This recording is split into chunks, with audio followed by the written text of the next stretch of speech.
Hey folks, how's it going? This is Seagull here, back with another video on Paralives. So we got a few smaller things to talk about, but I thought they'd still be interesting to do in a video. So the first thing we're going to talk about is a new clip that came out fairly recently.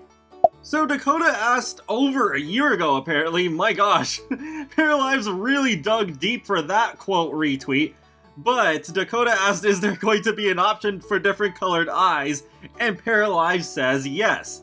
Attached is a very short video clip of this in action in the Paramaker, showing that there is a button you can click on so that you can have both eyes set as one color, or individually edit the left and right eye colors. Right there you can see the button for edit this para's left side, and then I'm assuming the one on the opposite side is for the right. And that's just so cool that they are going to fit in this feature for the eyes right from the beginning. It is also interesting, I feel that the Parafolk look even more stylized than they have in previous clips. Queenia asked, can you make them look more realistic? They look cartoonish.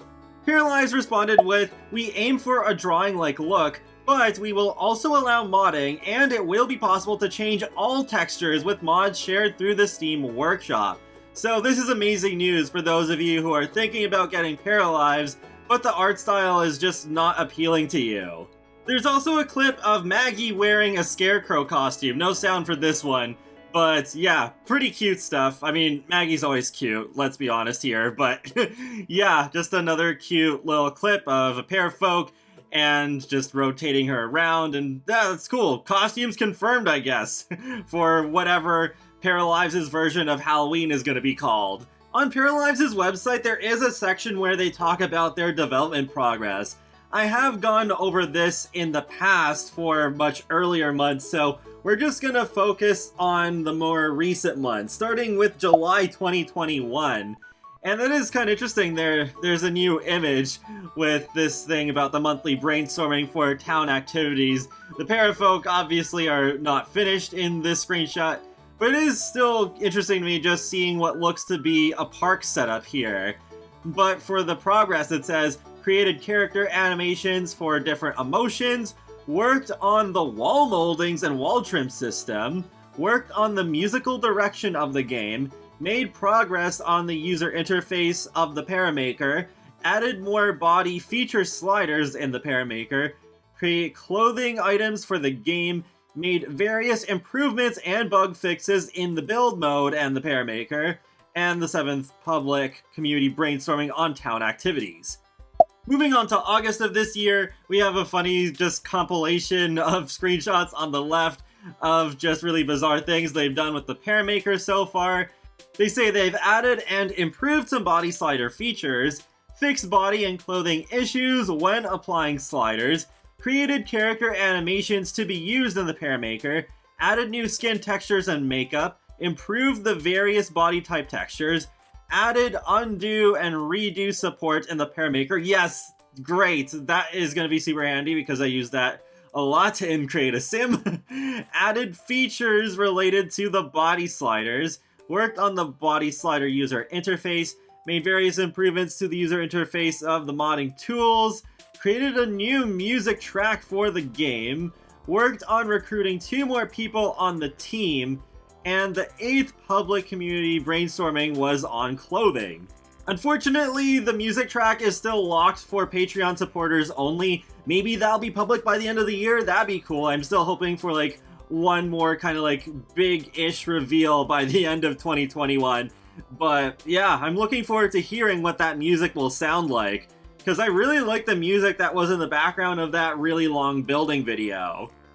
Moving on to September, we have made progress on skin recoloring features, added presets in the Paramaker allowing players to select pre-made faces, noses, body silhouettes, etc., worked on clothing features, created character animations to be used in the Paramaker. That is cool that they are still going to move around. I mean, I guess we kind of saw that already, but that is good as long as it doesn't get super frequent to the point where it's overbearing, say with the spellcasters in The Sims 4, where they just keep doing the So like magic trick over and over again, and they're like, and they bring up that orb, and it's like, please hold still for 10 seconds.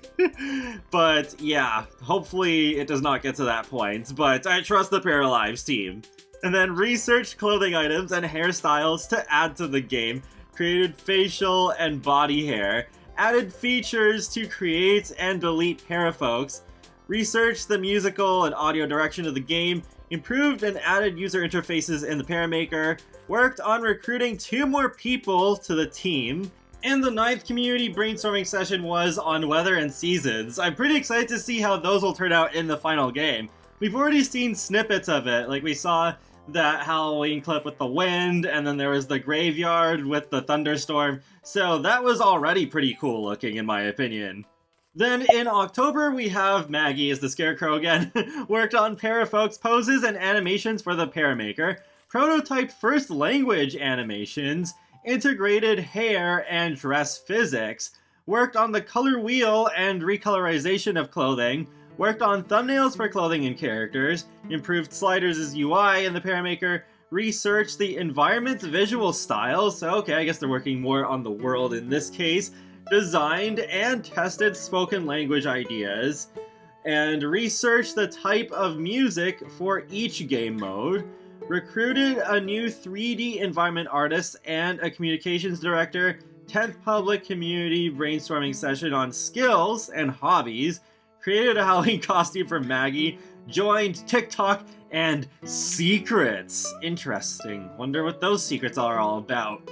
Then finally we have the Now. Current status November 2021, improving the Paramaker, adding more features and fixing bugs, adding body and face shapes for the improved adult human model, designing and implementing the animation system and its mod support, creating more character animations, working on the musical direction and soundtrack of the game, brainstorming and designing different aspects of the game. Next steps: simulation mode basics, interactions, animations, and pathfinding. Yeah, that next steps thing I think has been the same for quite a while, but it is good to know that they are continuing to work on all that stuff with the simulation mode, since they started on the build mode first. There is also a blog post that they put up fairly recently that is a dev diary about the process of how they create a new piece of furniture from scratch. And it is quite lengthy, so I'm not going to read it all here, but it is kind of interesting seeing the process, including the mood boards and the sketches and all that. So it is still a pretty interesting read if you're interested in the development side of things. And at the end it even shows a few ceiling objects in different lengths. It is really nice that we have flexibility of even things like ceiling lights compared to The Sims where we would just have to rely on predetermined lengths. I'll leave a link to that in the video description below. But that wraps up this video on Paralives, so feel free to let me know your thoughts in the comment section below of what you think of all the stuff I covered in this video, and if you're still looking forward to getting Paralives when it releases. And no, unfortunately there's still no release date yet. They're still deep in development, so they have nothing to announce on that end. But be sure to subscribe if you'd like to keep up with my latest gaming content, including life simulations and more. So I will talk to you all later, and have a great day. Thanks for watching!